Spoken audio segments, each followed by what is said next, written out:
Chaque jour, en quittant l'école pour rentrer chez moi, je rencontre toutes sortes de choses.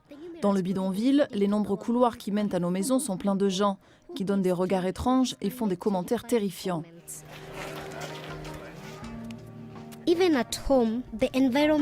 Même à la maison, l'environnement est souvent moins accueillant pour tout type de conversation avec mes parents.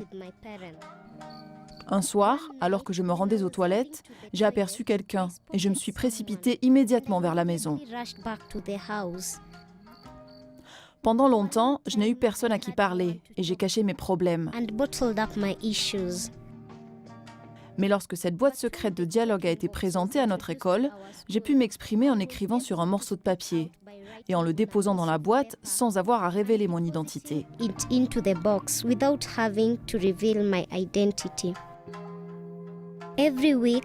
Chaque semaine, des bénévoles visitent notre école. Nous avons ensuite des sessions et les notes dans la boîte sont lues et des conseils sont donnés. J'ai pu exprimer mes préoccupations sans craindre la stigmatisation. Je me sens maintenant libre parce que je peux m'exprimer et obtenir de l'aide.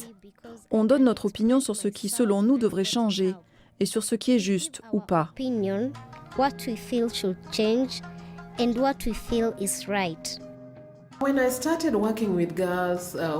Quand j'ai commencé à travailler avec des filles, j'ai remarqué qu'elles avaient de graves problèmes car elles ne parlaient jamais.